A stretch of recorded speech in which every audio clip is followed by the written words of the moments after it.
नमस्कार मैत्रिणींनो, स्वागत आहे आपलं सीताच्या स्वयंपाकमध्ये. मैत्रिणी, आज तुम्हाला दाखवणार आहे ओल्या नारळाची करंजी.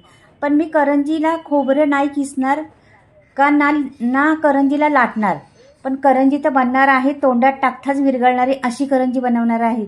मऊ लुसलुशीत, अगदी कुठं जाईन तपास लागणार नाही ती करंजी तोंडात टाकली तर पहा तुम्ही. आता सामग्री पाणी ठेवलेली आहे तिकडे मी पहिलं. आता इथे बी तांदळाचं पीठ आहे, बारीक दळलेलं आहे, आणि इंद्रायणी तांदूळ आहेत. तर मी एक वाटी भरून घेणार आहे गच्च अशी फुल, आणि तेवढ्याच 2 वाट्या मी पाणी ठेवलेले आहे. हे आहे ना माप, तेवढ्याच वाटीचं माप आहे ना, 2 वाट्या पाणी ठेवलेले आहे. एक वाटी टाकलं तर पीठ तर 2 वाट्या पाणी टाकत. 1 चमचा मी साजूक तूप टाकलेलं आहे त्याच्यामध्ये. तुमच्याकडे नसलं साजूक तूप तर तेल टाकलं तरी चालेल, पण साजूक तुपाने कशी जरा मऊ होती करंजी, म्हणून साजूक तूप टाकायचं. मीठ टाकायचं चवीनुसार. हे पहा, मीठ टाकलेले. आपल्याला किती पीठ घ्यायचं त्याच्यावर मीठ टाकायचं, आपल्या अंदाजावर मीठ टाकायचं, तसं मीठ टाकलेले. आता पाणी जास्त गरम करायचं नाही, उकळी येऊन द्यायचं नाही पाण्याला.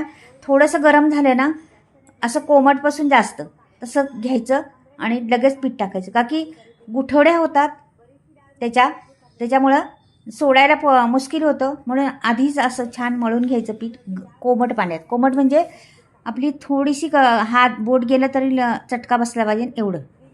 आता हे सगळं मी मस्त हलवून घेते मस्त असं, आणि ह्याला ना बारीक गॅसवर अगदी मिनिटभर ठेवून बंद करून टाकणार आहे. मी झाकण ठेवणार आहे आणि बारीक गॅसवर मिनिटभरच ठेवणार आहे आणि बंद करून टाकणार आहे. आणि होऊन द्यायचं त्याला थंड, चांगलं थंड होऊन द्यायचं. आता पहिलं मी 2 मिनटं चांगली हलवून घेतलेलं आहे. नंतर मग आता हे आणखीन 1 मिनिट ठेवणार आहे ना, तर त्याला झाकून ठेवणार आहे आणि बंद करून तोपर्यंत आपण दुसरी तयारी करूया. गॅस बंद केलेला आहे मी, 1 मिनिट झालेला आहे आणि गॅस बंद करून ठेवलेला आहे. हे खोबरं पहा, मी किसलं नाही किंवा काहीच नाही, तुकडे केलेले आहे खोबऱ्याचे, आणि हे ग्राइंडरमध्ये घालणार आहे. तुम्हाला म्हटलं ना खोबरं किसायचं नाही म्हणून मी ग्राइंडरमध्ये डायरेक्ट टाकलेलं आहे खोबरं. त्याची पाठीमागची साल पण नाही काढली, पहा असंच टाकलेलं आहे. आणि ह्याला मी घेणार आहे ग्राइंडरमध्ये मस्त असं बारीक करून. पहा तुम्ही कशा पद्धतीने करते आता मी ते. आणि ह्याला जास्त वेळ पण लागत नाही. खोबरं किसायला तरी भरपूर वेळ लागतो, वेळेवर किसलं किंवा काय तर भरपूर वेळ लागतो. तसं ग्राइंडरमध्ये घातलं ना पटकनी होतं.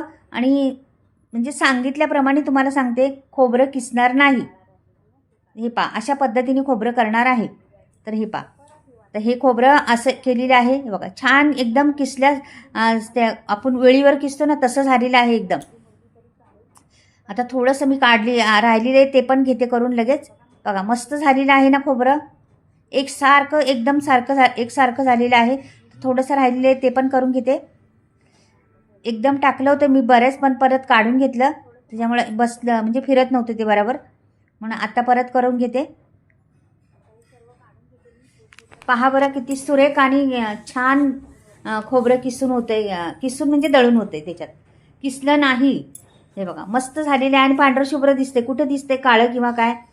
हे बघा, आता मी लगेच 1 साजूक तूप टाकणार आहे. चमचाभर चांगली जाड तळ्याची कढई घ्यायची आणि फिरवून घ्यायचं सगळं असं हे साजूक तूप सगळ्या कढईमध्ये, का की ते चिटकणार नाही. गुळ घातल्यावर सारण चिटकतं आणि करपतं पण, म्हणून ते तूप पहिले लावल्यानंतर करपत नाही. छोटे छोटे टिप्स पण आहेत, लक्षात ठेवा. आणि सारण द्यायचं वतून आधी चांगलं मिनिटभर हलवून घ्यायचं तुपातच व्यवस्थितशीर. नंतर तुम्हाला गूळ टाकायचं तर टाकू शकता, म्हणजे टाकणार गूळ. तर पहिला आधी हलवून घेतं व्यवस्थितशीर. मस्त हलवून घेतलं ना, नंतर मग आपण टाकूया गूळ त्याच्यात. आता गूळ तुमच्या अंदाजावर टाकायचा आहे. तुम्हाला जास्त गोड करायचं का कमी गोड करायचं. मी एवढा गूळ टाकलेला आहे, एवढ्या याला 1 नारळाला. हे बघा, एवढा गूळ टाकलेला आहे. म्हणजे आमच्याकडे कमी गोड खातात म्हणून टाकलेला आहे कमी. तर तुमच्याकडे जास्त गोड खात असले तर जास्त टाकू शकता गूळ. आणि गूळ पांढरा घ्यायचा, काळा घ्यायचा नाही, म्हणजे सारण आपलं काळं होत नाही आतमध्ये. सारण जाळून घ्यायचं नाही, जास्त काळं करून घ्यायचं नाही. सारण एकदम मस्त झालं पाहिजे आणि खमंगपणा सारणाला आला पाहिजे. अशा पद्धतीचं सारण करायचं आपल्याला. सारण आपली करंजी फोडली तरी पण आतमध्ये असं मस्त दिसलं पाहिजे. सारण काळं दिसलं नाही पाहिजे, म्हणून जास्त करपायचं नाही. आणि गूळ काळं घेतल्यामुळं काळं होतं, म्हणून गूळ जास्त करून जरासा पांढराच घ्यायचा. आणि तुम्हाला किती गूळ टाकायचं ते तुमच्या अंदाजावर टाकू शकता ते. हे बघा मस्त असं होत आलेलं आहे आपलं सारण. जरासुद्धा पाणी राहिलं नाही किंवा पाक झाला नाही गुळाचा. असं काही वेळेला काय होतं, खूप ओलं ओलं सारण राहतं आणि मग करंजी फुटती, त्याच्यावर मग सगळं सांडतं, असं करंजी फुटून जाती. आता मी जायफळ घालणार आहे. जायफळ मी आता एक घेतलेलं आहे, पण अर्धं जायफळ घालणार आहे. भरपूर जायफळ घालणार आहे, का की जायफळनी खूप सुगंध येतो करंजीला. खूप छान वाटतं. ह्या नारळाचे आपले मोदक झालं, करंज्या झालं खाल्लं ना उकडीच्या, फार सुंदर लागतात. चव फार येते बघा. अर्धं घातलेलं आहे. आता विलायची पावडर पण घालणार आहे मी. तुम्हाला घालायची असली तर घाला, नाही घातलं नुसतं जायफळ घातलं तरी चालते. जायफळचाच सुगंध येतो. पण मी आहे माझ्याकडे, मी घालते विलायची पण. मस्त आहे बघा. मी साखरेच्या ह्याच्यात वाटून ठेवली होती, तर आता ही विलायची पण घालते. आता हे आपलं सर्व झालेलं आहे. मिक्स करून घ्यायचं आणि बाजूला ठेवून देणार याला. कोरडं कोरडं मस्त सारण तयार झाले. रंगही छान आलेला आहे, ओरिजिनल रंग. मी कुठला कलर वापरला नाही किंवा केसर वापरली नाही किंवा काहीच नाही रंगात, सारणात रंगासाठी. असं आहे तेच सारण आहे आपलं ओरिजिनल.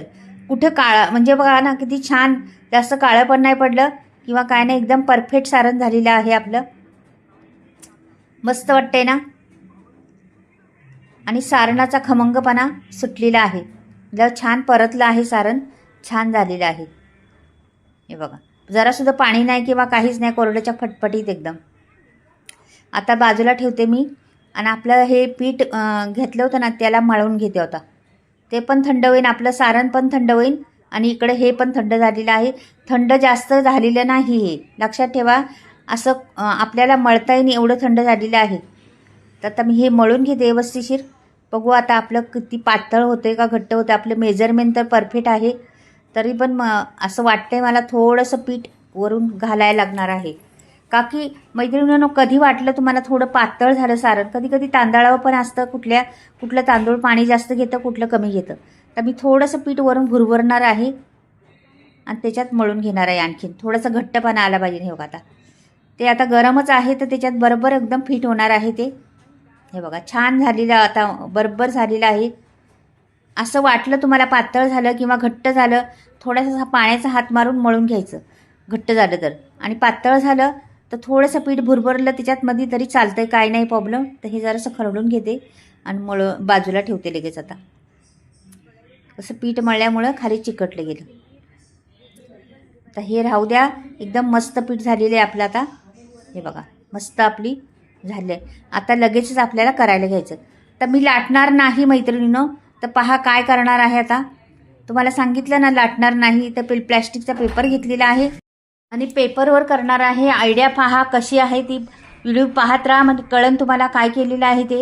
हे बघा, आता पीठ छान मळून घ्यायचं हातावर व्यवस्थिशीर. एवढा गोळा घ्यायचा आपल्याला, जास्त मोठं बी नाही, जास्त बारीक पण नाही घ्यायचा. छोटासा गोळा घेतलेला आहे आणि वरून तूप लावायचं पेपराला. हा पेपर पलटी करायचा आणि आपल्याकडे प्लेट आहे पाठीमागून बघा कसं आहे, अशी प्लेट घ्यायची आणि वरून दाबायचं. एकसारखी पडणार आहे आपली. मस्त पुरी बनलेली आहे एकसारखी. पहा, आपल्याला ही एवढीच पातळ हवी आणि ह्याच्यावर वतायचं आपल्याला. म्हणजे भरपूर घाला सारण, काही टेन्शन नाही. भरपूर सारण घालायचं आणि असं पलटी करायचं. हे बघा, झाली करंजी तयार. मस्त करंजी, पांढरी शुभ्र करंजी तयार होती. पहा बरं. आता हिला मुरड घालायची आपल्याला.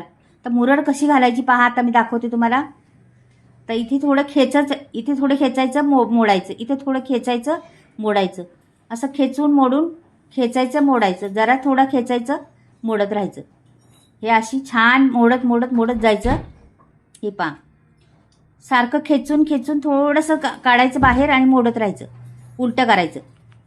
हे बघ, झालेली आहे आपली करंजी तयार. मस्त एकदम मुरड घातलेली. आता दुसरी पण तुम्हाला दाखवते. तर मी बाजूला ठेवते ती आणि दुसरी दाखवते. हे पहा, आता परत एकदा गोळा घ्यायचा छोटासा आणि परत मळायचा हातावर. व्यवस्थित पीठ मळून घ्यायचं हातावर आणि नंतर मग त्याला वरून आता तूप तर लावलेलंच आहे, परत पण लावते थोडंसं. ह्याला लावलेलं आहे पिठाला आता. आणि घ्यायचं, दुमडायचं आणि ह्याला पलटी करून असं करून घ्यायचं. दाबून घ्यायचं. आपल्याला जेवढी पातळ करायची तेवढी करू शकता. हे बघा, झालेलं आहे. लगेच आपल्याला काढायचा पेपर आणि सारण भरायचं. मग मैत्रिणींनो, न लाटता आहे का नाही करंजी. खोबरं पण किसलं नाही आणि करंजीला लाटणं पण लावलं नाही. ते बघा आता अशा पद्धतीने परत खेचायचं, परत मोडायची, अशा पद्धतीने परत करून घ्यायची एकदा.